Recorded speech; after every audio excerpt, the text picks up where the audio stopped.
नमस्कार। आजिर टपिक रे देखिबा जो आम ओडिशा रे आगको विधानसभा निर्वाचन आ लोकसभा निर्वाचन होबाकू जाउछि। तो एथिरे कोन होछि ना पोलिंग ऑफिसर माने नियोजित रहिबे। तापरे पुलिस डिपार्टमेंट रो रहिबे। एमिति गुडाई सब समस्त कार्य साइमल्टेनियसली करिवे। तो सेई मानकर दरमा केते टंका रहिछि पर डे मिलिबो। तेनु सेई विषय रे भी देखिबा वीडियो रे जे एठी जो इलेक्शन कमिशन ऑफ इंडिया गोटे लेटर करिसंती। तो ए लेटर रे कोन रहिछि ना फर्स्ट रही जे 23/3/2024 रे ऑलरेडी लेटर इश्यू होती और लेटर नंबर पड़ी 1433। तो ये लेटर नंबर को आगुरी जो पुराना लेटर नंबर था 2008 अनुसार समस्ते पाते तो ताको रिवाइज कराई। तो एथर कौन रही ना आम जाना पर डे मिल जी टाँग डीए तापर टीए के मिल आप लंच बाबद के मिल से विषय देखा। एथिरे रही जे सेक्टर ऑफिसर जो मैंने अच्छा तो सेक्टर ऑफिसर को केते टंका मिल सेक्टर ऑफिसर को रही लमसम अमाउंट गोटे रही 5,000 टंका रही सेक्टर ऑफिसर मान को। तापरे जो मैंने मास्टर ट्रेनर अच्छा तो से रही केते टंका ना 2,000 टंका रही मास्टर ट्रेनर जो मैंने रही 2,000 टंका। तो कहया कथा ए विथ टीचर्स जदि फास्ट टाइम आप देखुं ताले सब्सक्राइब टे करूँ काइंडली कारण एम्प्लॉय इनफॉरमेशन ही आपको मिले अन्य कौन जिन पाइबे ना। आउ इलेक्शन अपडेट अर्थात इलेक्शन ट्रेनिंग टोटाली आपको ग्रुप रे दि जाऊँगी माने यूट्यूब चैनल। तो आपण मैंने सब्सक्राइब कर रुहतु और नोटिफिकेशन पाइबापी आम टेलीग्राम चैनल और व्हाट्सअप चैनल अच्छे आप जॉइन करेंगे। तो एबे आम जा आउ गोटे पॉइंट को जे जो गोटे आम रही प्रिजाइडिंग ऑफिसर जो मैंने ह्यूज अमाउंट नियोजित था तो से पर डे रही 350 टंकार रही per day meal presiding officer सहित जो काउंटिंग सुपरवाइजर होती रिसेप्शन सुपरवाइजर अच्छा तो से केते टंका रही ना 350 टंकार रही। नेक्स्ट अच्छी पोलिंग ऑफिसर ये बहुत एम्प्लॉय थे एनगेज होती। तो पोलिंग ऑफिसर मानक रही से fast polling second polling officer third polling fourth fifth polling officer पर्यंत ता सहित किए रही ना काउंटिंग असिस्टेंट जो मैंने रे रिसेप्शन असिस्टेंट रे तो से रही केते टंका ना 250 टंका पर डे रही केते टंका 250 टंका पर डे। तो ये थिला जो पुराना लेटर तापर एपर लेटर अनुसार बहुत किसी चेंजेस होती। नेक्स्ट क्लास 4 MTS अर्थात जो मैंने कि आमर चतुर्थ श्रेणी कर्मचारी जो मैंने कि जिनपतर एपट सेपट नवा आनिबा करने से रही केते ना आमर 200 टंका रही से। तो आउ गोटे कथा रही जो मैंने भेहिकल गाड़ी चलाउछन तो ताको अलग रही सेमती किसी ना।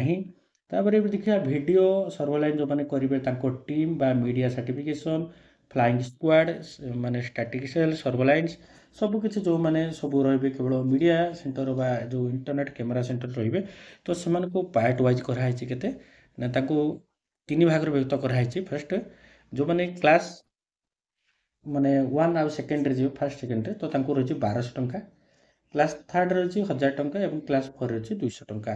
तो पर डे क्लास 4 जो मैंने पर डे मिलवाक जाऊँगी।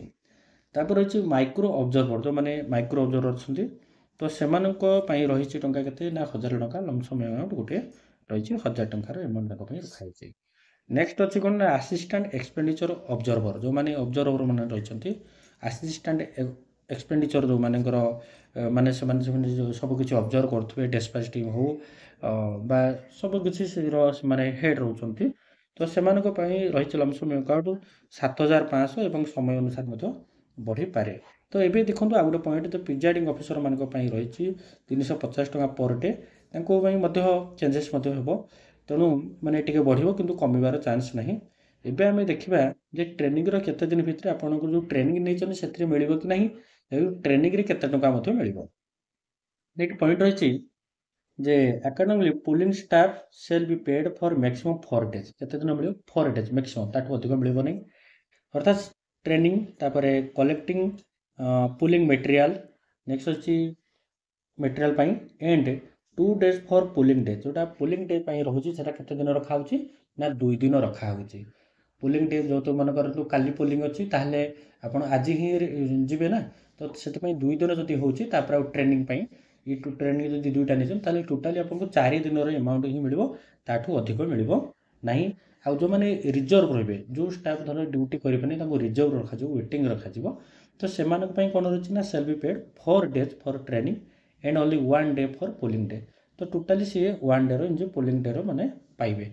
किंतु कथा हूँ जो पोलिंग डे जो माने गोटे लंग टाइम चलती तो ताकू 2टा डे भी गोटे गोटे जगार काउंट करा किंतु आपन से 4 दिन ही मिलबा अधिक दिन आपन को मिलबो नहीं।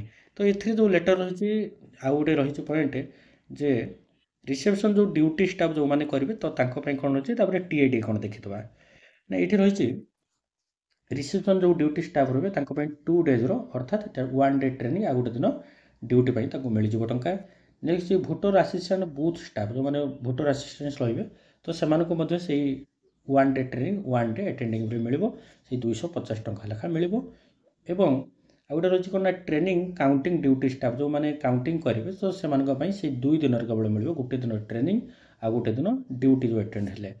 एबे रहिला एमटीएस आ क्लास 4 आ वॉलंटियर्स जो माने को कथा कहउतली क्लास 4 तो सेमान को केते दिन रो मिलिबो ना रेमुनेशन 200 पर डे अर्थात 2 दिन मिले गोटे दिन ट्रेनिंग आ गोटे दिन होची तांकर ड्यूटी। एबे रहिला माइक्रो ऑब्जर्वर मानकर केते टंका रहिची ना माइक्रो ऑब्जर्वर जो माने अछंती तो पोलिंग डे एज वेल जो counting data day it will be treated separate duty and remuneration will be paid according. तो काउंटिंग आ जोटा पोलिंग डे तांको पई डिफरेंट रहबो। तो एबे हमें देखा जो स्टाफ डिप्लॉयड हेबे तो सेमानको पई पोलिंग स्टेशन पई कोन कोन रही सुजुग may be provide with packed lunch और माने गोटे गोटे जगह कौन कर ना लंच भी पैक कर दि जाई परिबो।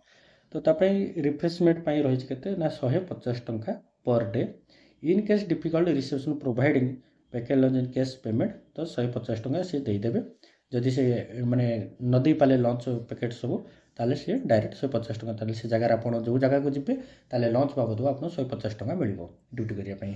तापर होला कोन paid poll counting staff further police personnel जो माने पुलिस पर्सनल होचंती तो सेमानको पई poll counting day including particular home guards तापर होची फॉरेस्ट डिपार्टमेंट जन फॉरेस्ट गार्ड ग्राम रक्षक NCC senior guard ex army central police force में भी provide with pack lunch refreshment on payment अर्थात तांको लंच आ रिफ्रेशमेंट पई टंका मिलियो 150 टंका जदि सेमाको लंच दियाला पैकेट ताले आ टंका मिलिबो नाही।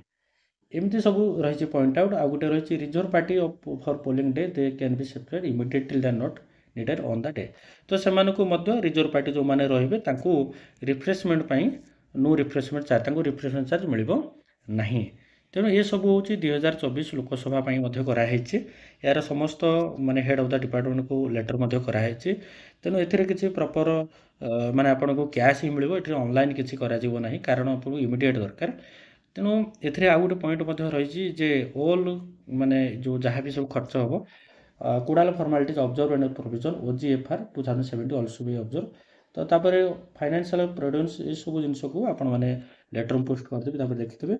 आ गोटे पॉइंट रही जे एटा लेटर क्या क्या कराई ना डेप्यूटी सेक्रेटरी तापर SDM nodal officer various officer central government तो ऑल ऑफ स्टेट को लेटर होती।